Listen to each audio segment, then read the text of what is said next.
Bravo, Randy. Bravo.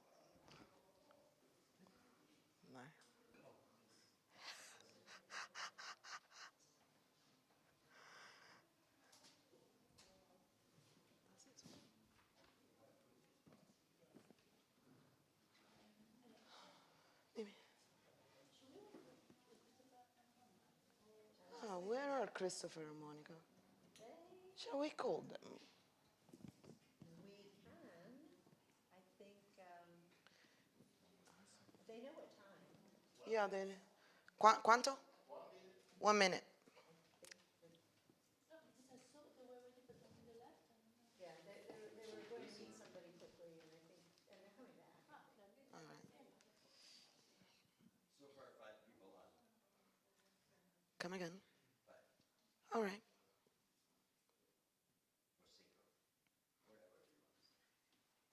Fem. 5.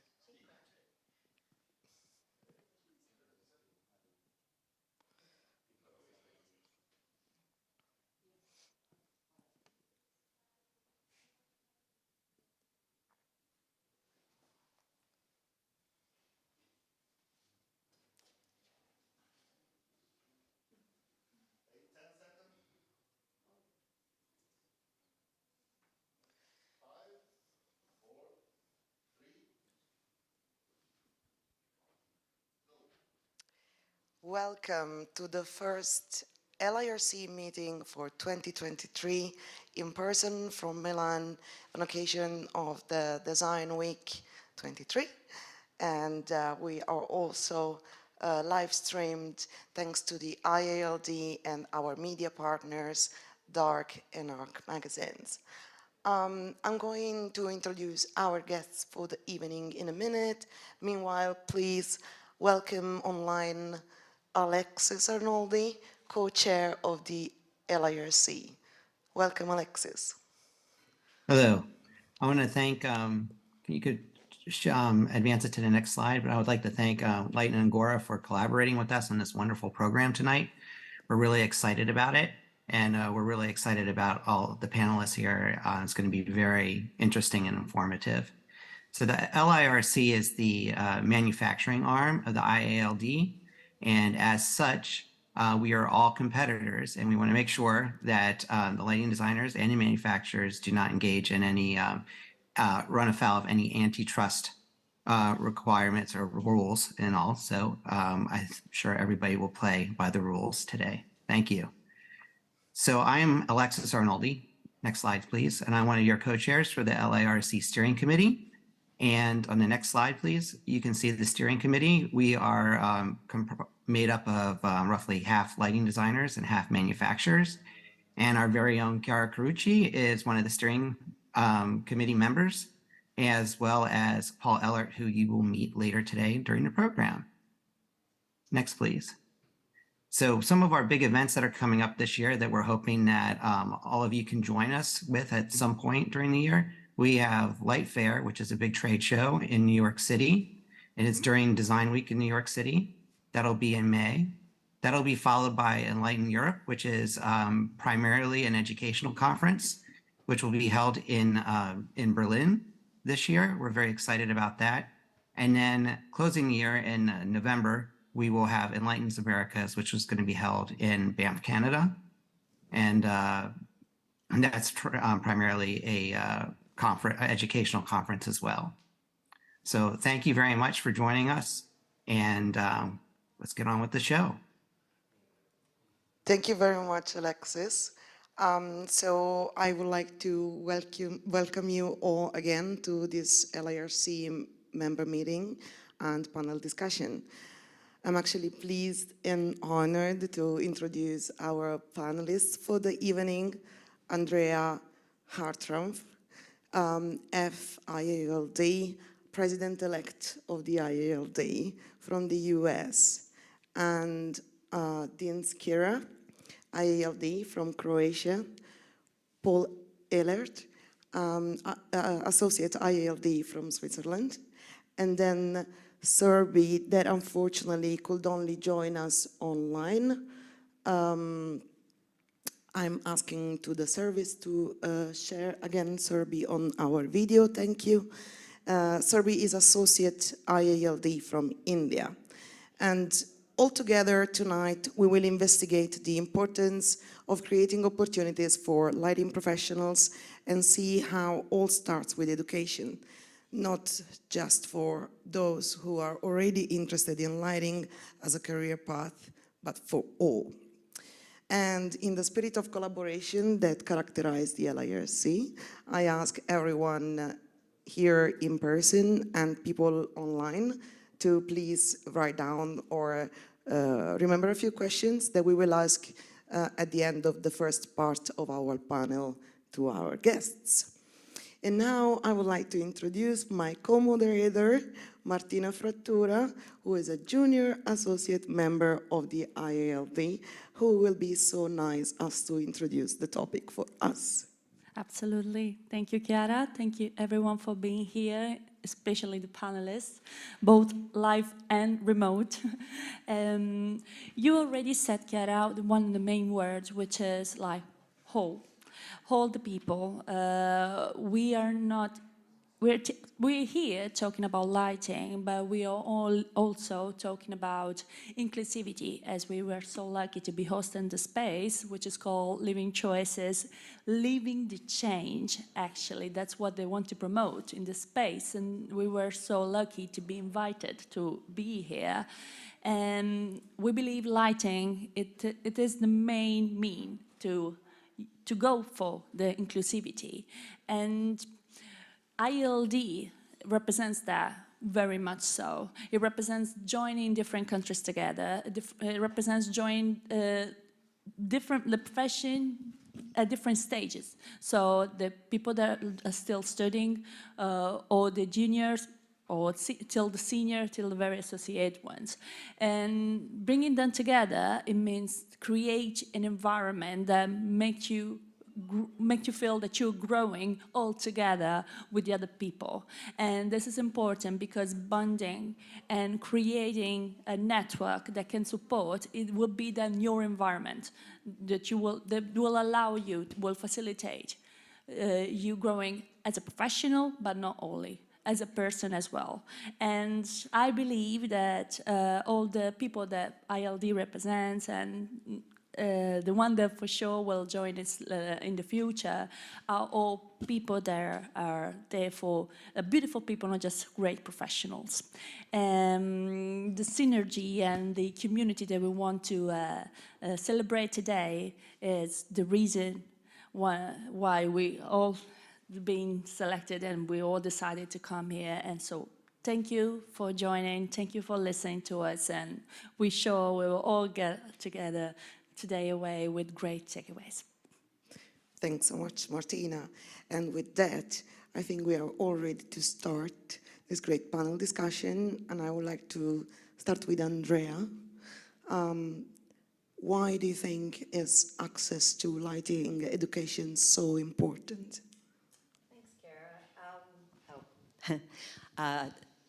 You know, I think it's kind of a simple answer to a complex question. Without lighting education and access to lighting education, there's no sustainability to our profession. This is our future. You know, for those of us who are business owners, we need to continue to be able to have people that we can hire and train and send out who can then give back and bring in the next generation and the next. And it starts with education and awareness that lighting design is a profession, which, you know, how many little boys and girls grow up or, you know, wake up and go, I want to be a lighting designer when I grow up. Well, they should. It's really cool. But right now, I don't know that that's a reality. So I think, you know, it's so important that even at the youngest, you know, elementary ages or whatever it is, wherever we are, you know, access to even the simplest understanding what makes up white light, understanding why it matters, you know, how it impacts the color of your skin. Talk about inclusivity. I mean, that's as simple as it gets. So I think, you know, just all of these things give us give us our profession, and knowing that there are other parts to, that it isn't just lighting design. I mean, without manufacturers, without the rest of the industry, I don't have anything to specify. So there's so much opportunity within the lighting industry and the lighting community. I think it's just, starts with education. Great. I think this is the only correct answer to that question, to be honest. True, absolutely. Thank you so much. Which helps me to ask you all one question. So, if that's so, and definitely it is so, what is the status of education in lighting design in your country? And I will actually ask Surbhi to start. So, hang on, we have to have you on the video at the moment. As soon as she speaks, we're going to see her. So, Surbhi, what's the status of education in lighting design in India at the moment? Hi, good evening all. Hey. Hello, good evening all. Hi. So first and foremost, I would like to thank the IALD LIRC team, Chiara, Martina, Giorgia, everyone, for inviting me to be a part of today's panel. Thank you all the panelists as well for making it to the event. It's a very insightful topic and conversation in today's time, education and career in lighting design. I'm privileged and honored to be a part of it. Unfortunately, I could not make it to the event in person as there were some visa issues last week. But thanks a lot team for setting up everything hybrid at the last moment. So coming on to your question, Martina, education, what's the status of education in lighting design in our country? Historically, if we see, India is a very rich country as far as education is concerned. And education has always been at the helm of the rich heritage of India. Somehow it has taken a back seat in the last couple of years.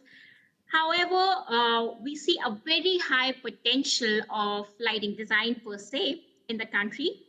India being home to almost 406 architecture colleges offering bachelors in architecture, 132 colleges offering masters in architecture, and another 84 offering certified diploma courses in architecture and interior design. And this is as per the statistics from Council of Architecture in India. So looking at the existing scenario, when you compare a country of 1.4 billion people catered by hardly 50 to 60 lighting design professionals here, there's a huge gap that we need to fill in, especially when India is a booming country whereby government's focus is primarily on developing infrastructure under its G20 presidency. The demand for lighting design specialists is blossoming because a series of issues surrounding light and lighting design that cannot be catered or addressed by generalized practitioners, architects, landscape designers, interior designers, or MEP consultants for that matter. So this is where India needs more and more qualified lighting design professionals, educators, as well as enthusiasts in the field. And next, shall we have Paul, your take? Well, obviously, I'm talking much smaller scale when looking at Switzerland, not at all comparable to India, to the size, the sheer size of that. In Switzerland, we have, I think there is one program which offers a basic lighting design education for planning and as well as industry specialists. There is another program which is, I think, on the university, which is kind of like a bachelor level. Still, we would love to have something like a master's program as we have in Wismar in Germany, where actually I graduated from there. That should be the ultimate goal, obviously, but it is a tough way and a harsh way, especially also looking towards the size and kind of like moving that on. There is a big interest, obviously, coming out of architecture. I mean, there's many well-known architecture offices in Switzerland, and they all share an interest in both artificial as well as daylighting. And daylighting, I feel, especially with the, I mean, you mentioned before the sustainability aspect, with the sustainability and energy saving aspect in a way, I think it moves back into like our vision field, saying like that lighting or daylighting is an integral part of architecture and should be taught and should be actually also like somehow be a big part of the general education of architects, as well as interior designers and probably also engineers. Thank you. You can continue, Andrea, if you want to. Oh, I thought I was going last. I'm from the United States. We do have multiple lighting design programs, and I went to Penn State. My degree is in architectural engineering. I focused on lighting and lighting psychology, and that turned out to be a good decision.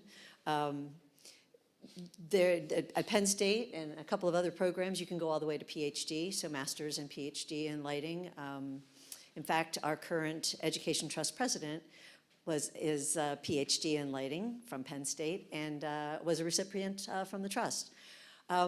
Typically, I think in the United States, people come to lighting through, if they're not coming through a lighting program, then they're taking 1 or 2 classes in an interior design program. That's very typical.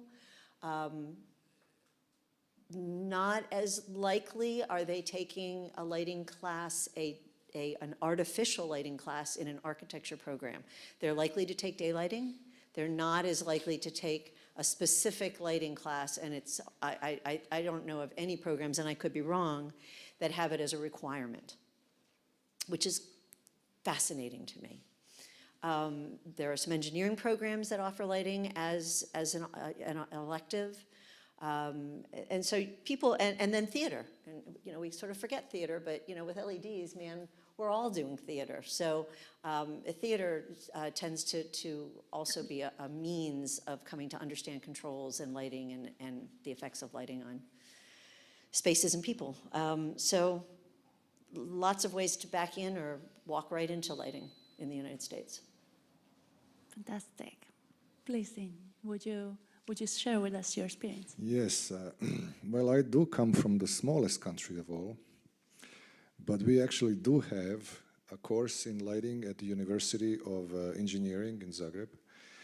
And we also make the fastest car on the planet. And we are the best in sports. And we have the best coat. So Randy knows. Anyway, we have this course.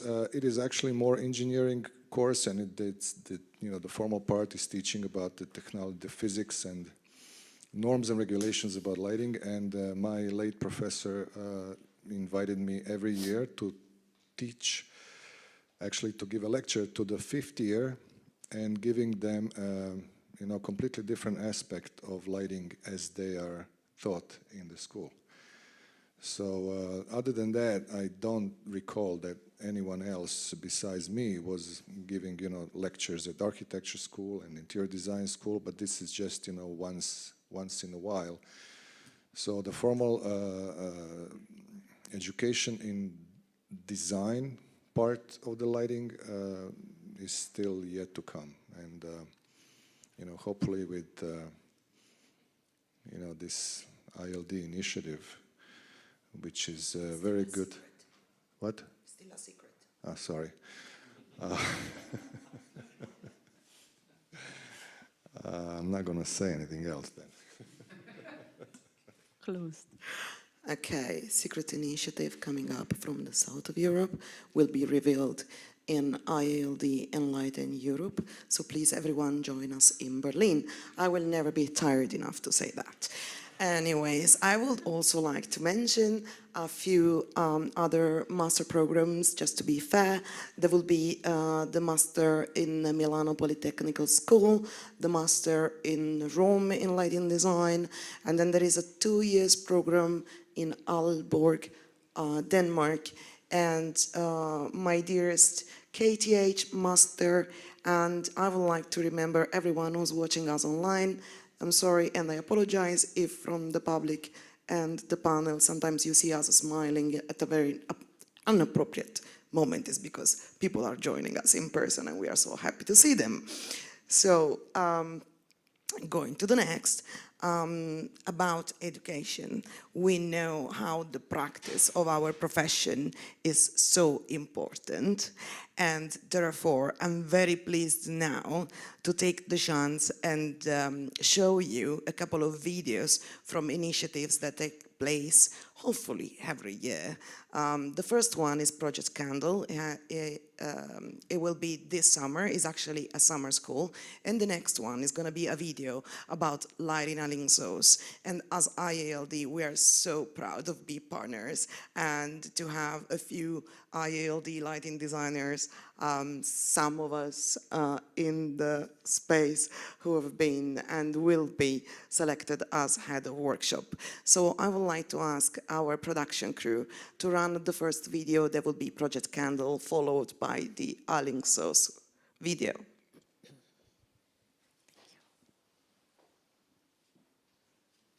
Hello, everyone. I'm Dr. J, and I'm the director of Project Candle. Project Candle is a Penn State-based network of lighting designers, manufacturers, and lighting educators. Our goal is to grow the lighting profession.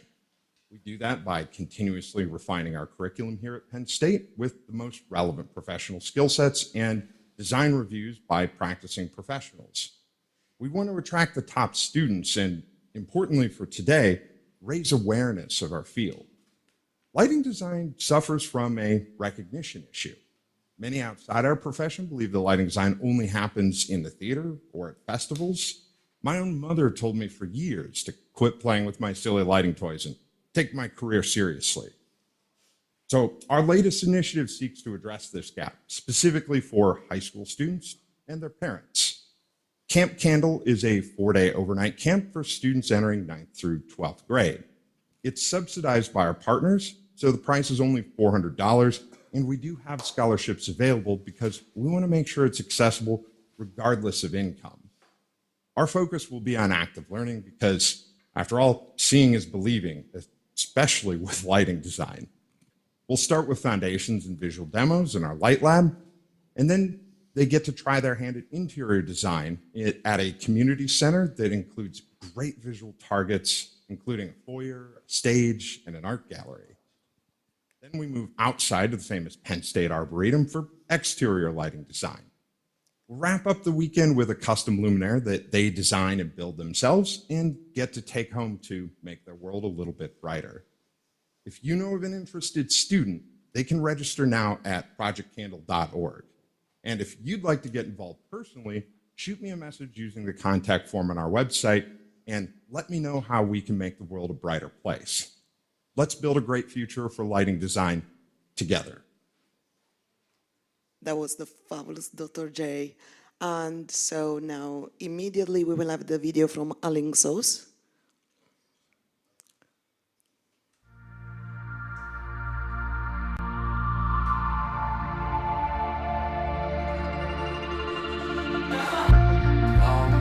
Just kind of the next, but good.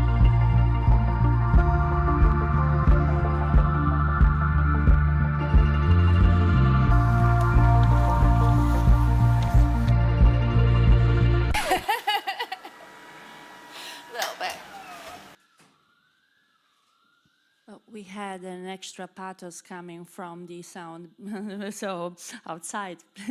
I just seen this video as I just been like I'm coming almost from basically Alingsos, but I've just started basically, so it would be amazing Martina to will know be a head of workshop this year. and I'm still quite shaking about it. But for instance, I know definitely that Paul, you know way more than I do at this stage. So what do you want to share about the Light'in Alingsos with us? Well, I certainly have I have my share in that story. Actually, I had to actually look it up today. I was workshop head in 2014, but the story actually starts much earlier. I think my first job was with Kai Pipo in Stockholm with Luz Architecture, and he was one of the founders actually of that workshop program. Like more than 20 years ago. It's like 99, 2000, 90, 99. I think it's more than 20 years. Let's be as vague as that. so I worked at his office, and it was really, I mean, like, it was a great first job, to be honest, as a lighting designer. I learned a lot, and he somehow introduced us to the program, and then I continued to work there, and then I had the chance actually to give a lecture, like 3 or 4 years later, like 2010 or 11. And at some point I thought, well, they're sending out the request for applications, so I handed mine in, and I was selected, and I can just recommend it to everybody. I mean, it's a fabulous experience. It's such a vibe in the city. I mean, you just feel the people are vivid. They feel the energy. They feel the, let's say, like the power of lighting really takes over the city. And then you have 1 week of working with students, with actually architectural lighting design students. There's a electrical school which actually supports, which is, I think, also very good hands-on experience for everybody to kind of like see, well, somebody needs to actually execute it. It's not just doing beautiful drawings and sketches and whatever, it's actually really feeling it and kind of like choosing lights. And there is an amazing support from the manufacturers. So we had several manufacturers kind of like pre-selected, suitable to whatever we thought of our topic would be, or like our story. I mean, in my year we had a theme called music, or light and music. And Edvard Grieg, the famous Norwegian composer, kind of like, we could choose like one of his songs or our music pieces and then kind of like implement it into our work and our lighting work. And I mean, it was fabulous. And I think a couple of months back, I just looked at the images back then. I was really proud, you know, like looking at the work I've done. Well, not me, also all the students. And it just really gave me a bond with that group of people, but also the whole group being there. So I'm still good friends with some of the people there. So I hope you have a very similar experience, or even a better one. Thank you. I'm pretty sure I will. But I will give my best. And it's fun that after so many years, I don't know you, Andrea. I had such a good time. yeah, it's always And the thing is so unforgettable that sometimes when we are on site, we refer to that time, yeah, this is kind of the Alingsås tiredness. Anyways, Alingsås jokes, sorry. But next will be a few questions about challenges. And I have one for Dean. What will be the challenges that arise when communicating about lighting design to non-expert, and how these challenges can be overcome? Dean, please. Well, funny is that the other day my very good friend architect sent me an email and says, what is human-centric lighting? And and I told him that, I said, I'm going to answer to you like I answer to all my colleagues, is that I think that phrase is completely wrong, because all lighting is human-centric. And I also hate that word centric, because it means that we don't care about anybody else or anything else. But in simple words, to explain it to you, I would have to go through all the facts of biology and so on and so on, and simply I realized that we actually don't have words, linguistic fact, that we can explain what we do to people who don't speak our language. Because in order for people who are not involved in this profession to understand what you're talking about, you have to go with them through at least the basics so they can understand. So going back to the fact of education, I think we should start with little kids, actually. And, in kindergarten, because that's where you start to develop the sense of anything. And if you don't play, if you don't, start learning about the basics, then you will not understand, and then you will go and buy that cheap bulb and put it in your living room, like my father did a few weeks ago. And yeah, that's the reality. So I think we need to find a different language that we are using in communicating our profession, a different language, a language that is understood by people who don't know anything about lighting. That, I think, is the first thing we should do. And also, we should stop talking to ourselves about lighting.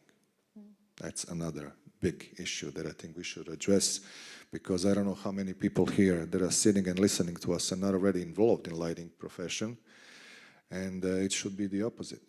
We should be listened by people who are not involved in lighting profession, not to our colleagues, because we tend to convince each other how important our profession is. Am I allowed to add something? I also would say that we need to get away from quantitative and head towards qualitative, because people know how they feel when they're in a space that makes them feel good, makes them feel bad, makes them feel whatever. They don't know what 10-foot candles is or 100 lux. They don't care. You know, it's about how they feel. So, quality. Do they know why they feel that way? Did anyone ever told them you feel this way in this restaurant because of? Are we going to talk about the limbic brain? What are we getting into here? I don't know. I think we're getting how many friends we have that they are tired to listen to. Look. I know. Should we go to that restaurant? No, because I don't like the light setting there, so I won't be eating very nicely. So I think exactly, it is a valid reason. I think we're getting more towards that. So how many friends are still left from our circle? They're still able to listen to us. And also, I want to add that we as a Light'in Agora, we started yesterday with a workshop for kids, and we realized that they were pretty smart and they answered to all our questions even better than we expected. So definitely, yes, we should always start from as young as possible. I would like to ask the Surbhi, so I will look at here. Hello, Surbhi. What are the challenges instead in developing as a lighting designer in India? How you overcome this? So I would like to take it up what Paul mentioned as well. The scale is high in India, and yes, we see many challenges in the training of being a lighting designer in India, especially when one wants to pursue education or career in lighting in the initial stages. So in architecture or interior design schools, when we look at the syllabus, lighting is the most neglected part or subject in degree or diploma courses in both architecture as well as interior design or electrical engineering for that matter. It is just a small portion of syllabus, and whereas in architecture design courses, this topic is covered under the broad subject titled services.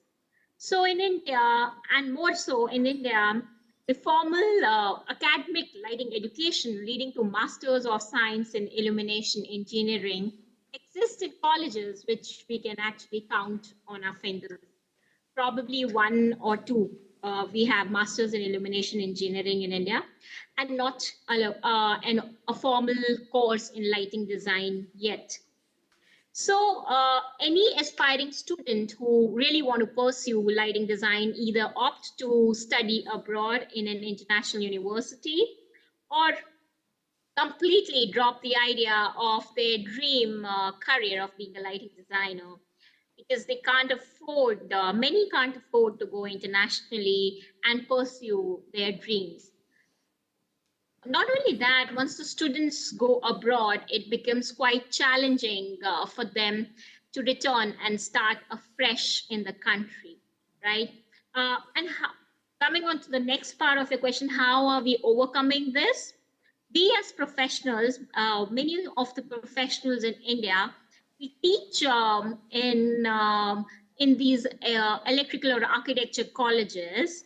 The only challenge what we face is we are not able to spend that much of time out of our practices that we should in teaching.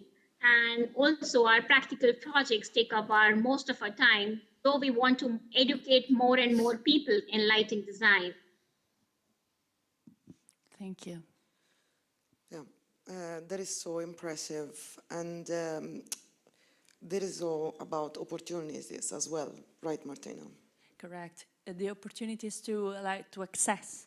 and to maintain it, like, which is, I don't think just in India, but as we even get it from the first answer of yours, Surbhi, I think also maybe because of proportion, it can get even worse than some other countries. But yeah, getting access to education and then be able to feel strong enough, that's definitely opportunities that it's a bit hard to get. And so, again, about challenges, Andrea, what are some challenges that potential lighting designers could find when trying to access the profession? I think it starts with just awareness that it's a profession. And just a very quick aside, my daughter-in-law took the bar, and one of the questions was a lighting design firm legal question, and in parentheses, it said, yes, it's a real profession. Jeez. So, but what that means from an accessibility, well, from anything standpoint, you know, one, you have to have enough programs so that it's easy to find, but parents are typically footing the bill for students to go take these classes. And if they don't necessarily feel confident that these classes and this profession is going to result in a job that lets their children be successful and feed themselves and clothe themselves and have a roof over their heads, they're not going to be as likely to fund that kind of thing. So it really, again, it starts really, really young, you know, and not just with the students, but with the parents, so that they're willing to take a chance on a less known profession. And then, you know, one thing I think that's really important is the ability to communicate. You know, we talk about being artists and being technical, and we are salespeople. We are selling clients on our concept that is really what meets their needs. If we can't do that, we lose. So, you know, access to knowing how to communicate a design, how to draw it, how to write it, how to show it in some way with confidence that you really know what you're talking about and that you have the best interest of the client at heart. That can be an impediment if somebody isn't comfortable in that. So I think that's something that's pretty critical in my mind. Mentors. Sorry, I have some notes because I traveled and I'm a little jet laggy. So if I'm all over the place, apologies. But access to good mentors, you know. And this is a great plug for you know, the IALD and the Education Trust. We all benefited from those who came before us. We have to turn around and give right back because mentors are hard to find.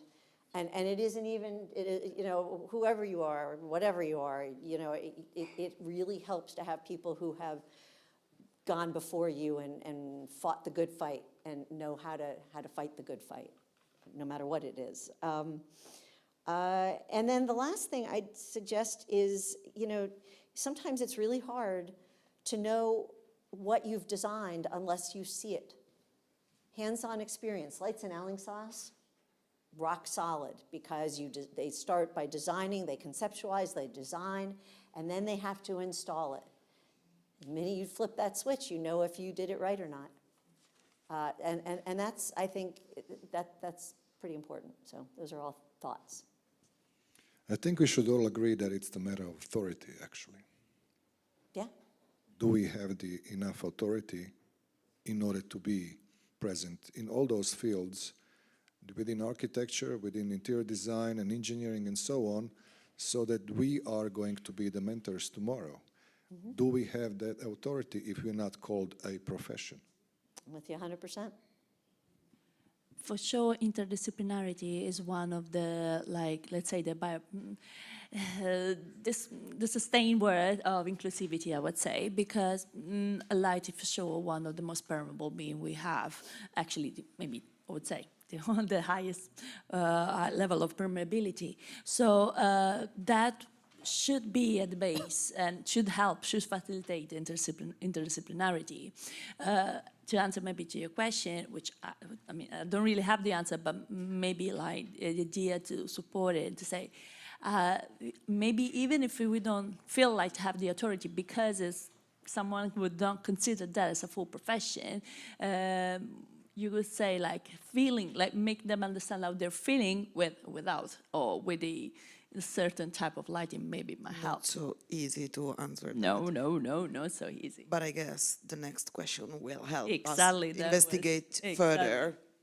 That's what I was just opening up to actually say, like, we were also talking about environments that support. And so how can the lighting design community can actually help improving the access to the lighting design education?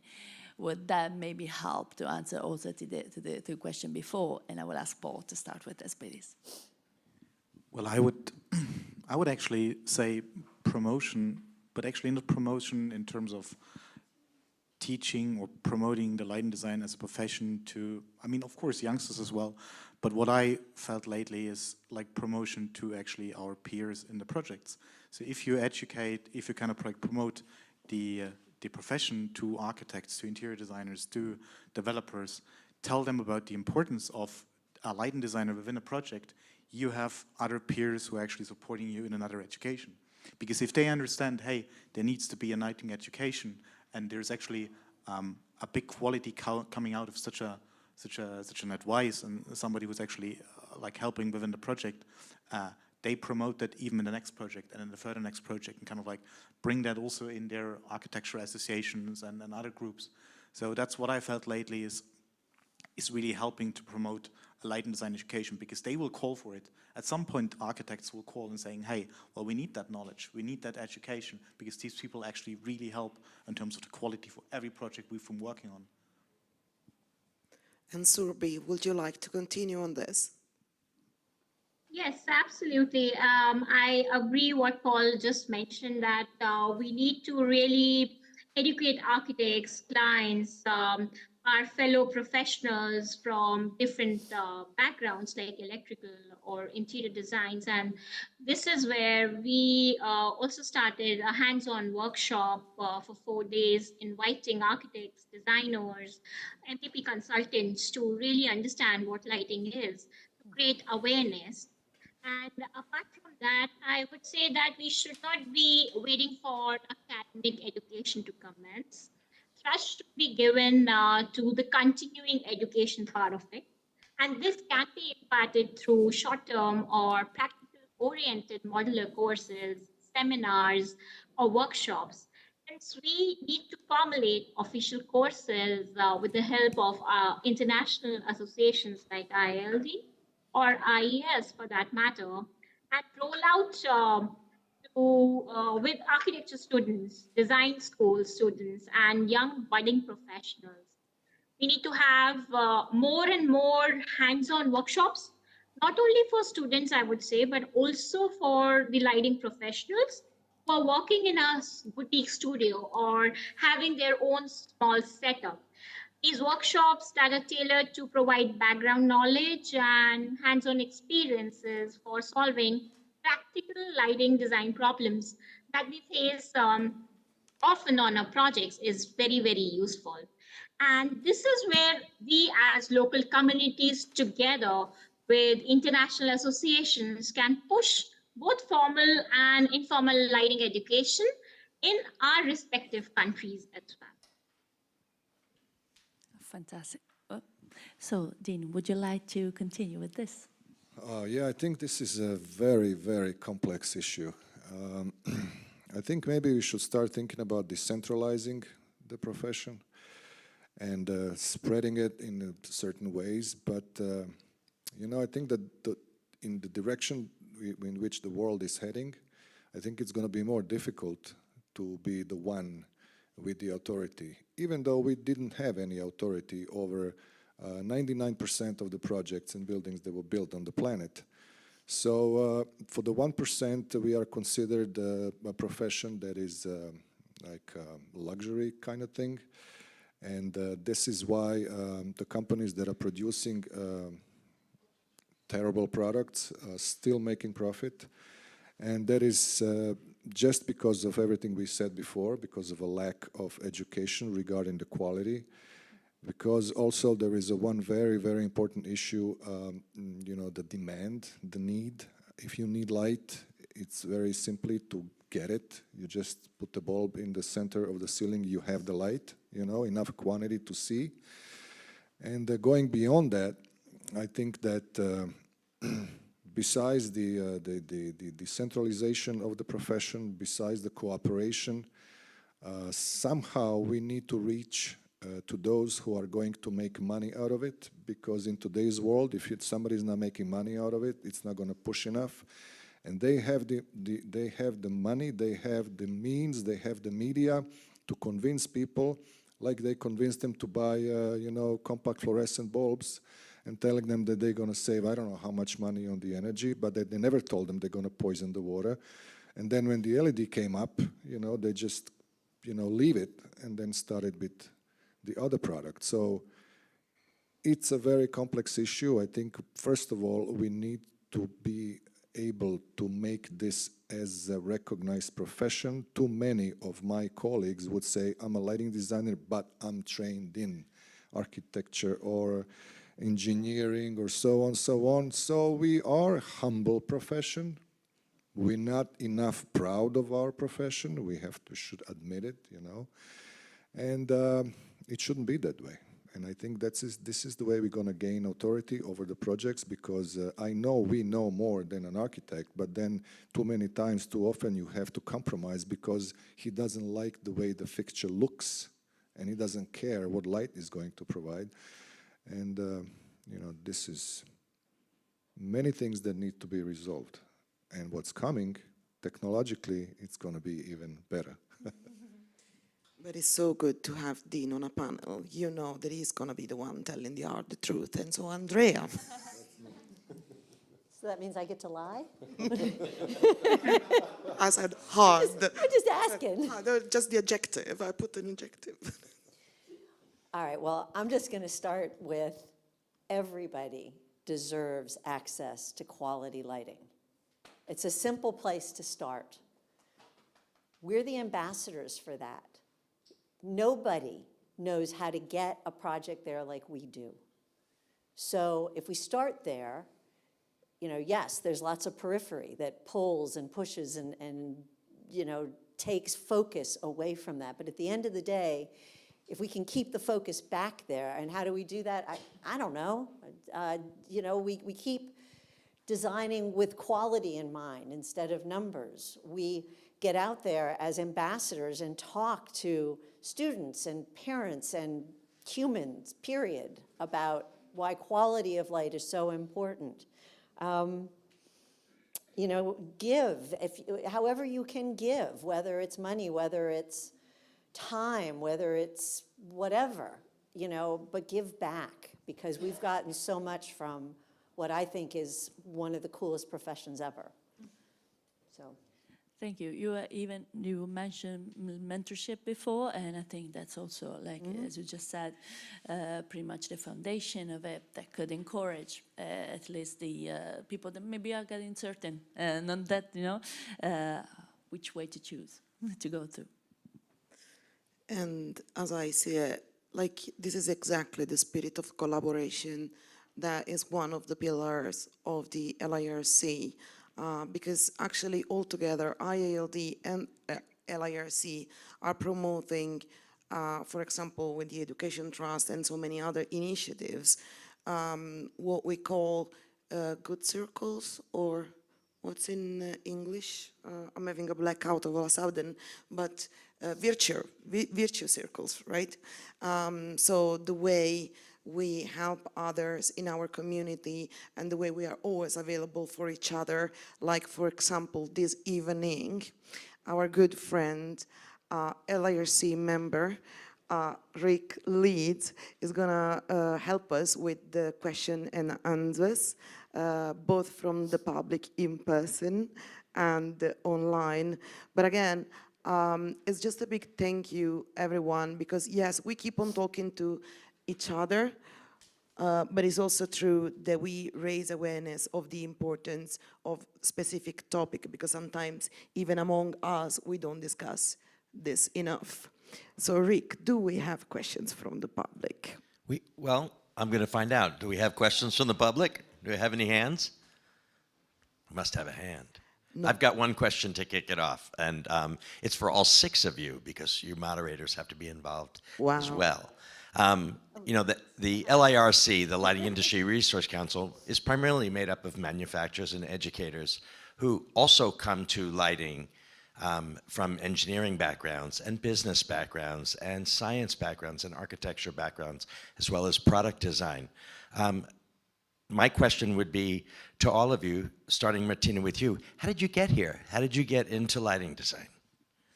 Actually, okay, to get very personal here, the reason why I started lighting design is it's based in Milan, well, not any longer, but and I know that a few people here actually knows the person I'm talking about, or got the chance to know him.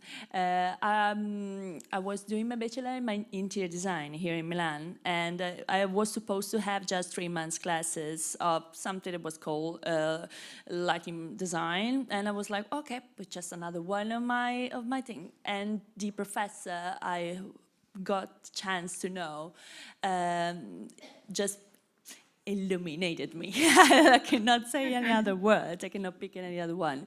And by the end of that, I decided to take my chances and to find a master that would have got me to be an actual lighting designer, and I cannot stress enough how important it is. That's why I was thinking about I was stressing also about the concept of mentorship, because without that person whose name is Mario Bonomo, who's not with us any longer, I wouldn't be here. And I had thanked him many times in my life already, and I will continue even if it's not among us any longer. So this is my answer. Great. Paul, you're up next.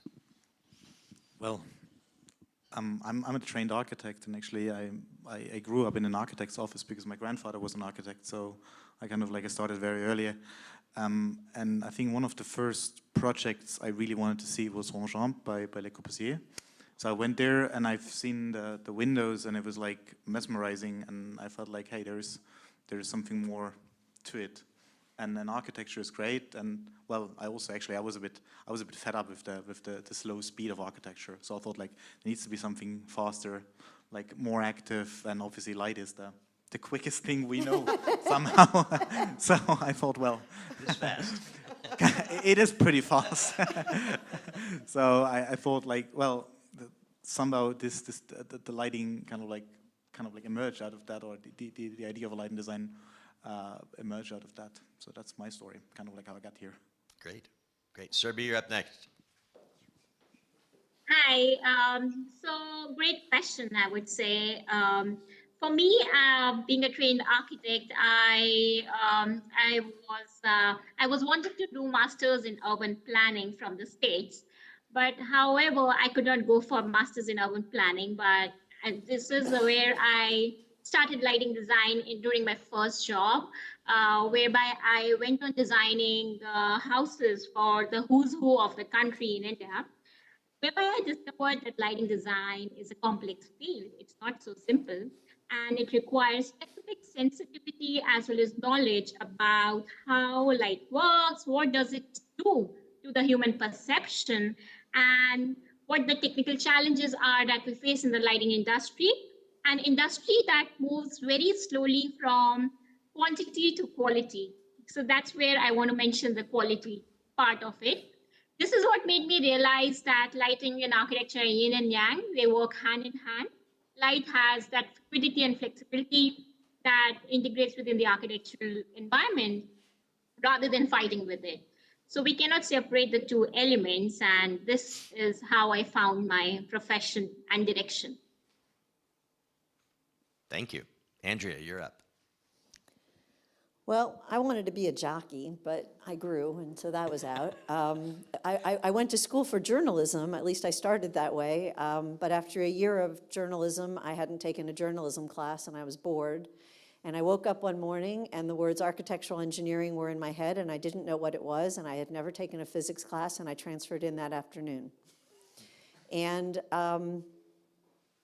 it is what it is. I struggled through, and I learned, and I took classes, and finally found myself working with Dr. Craig Bernecker, who wasn't doctor yet, but he was about to be, in his lighting lab. And I started to realize pretty quickly just how powerful lighting designers can be, because we affect people's moods.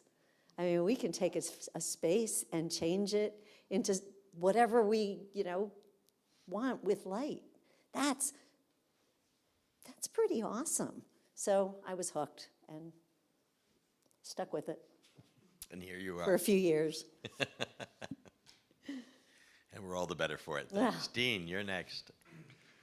Well, I'm not going to tell you how I got into lighting because you wouldn't believe it. We've got 3 minutes, but you take as long as you need. So I'm going to make it very short because it's a good a story as for the Scorsese movie, trust me. But excellent. anyway, I liked the initial initiation in lighting that I got by pure chance and by fate, I guess. And then I studied interior design at FIT in New York City, and they had lighting classes at the time, as far as I can remember. That's late in '80s.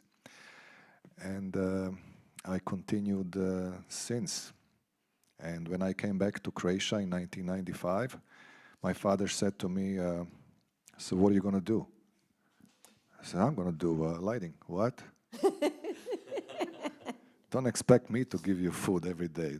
That was his words. So, but he was wrong. I love what I do very, very much. So anyway. Okay, young lady, you're last. Yeah, but I think that everyone in the lighting industry heard this story at least 3 times. However, I'm going to tell it again, just in case. All right, so I grew up in a small fisherman village, and every summer we would have this very nice holiday with very small lights all around the city. They will decorate the city and the streets, and they are called luminarie in Italian, right?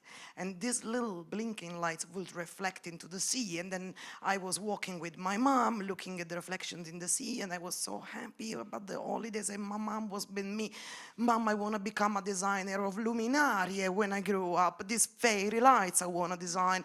And she was like, oh, that's not the job, darling.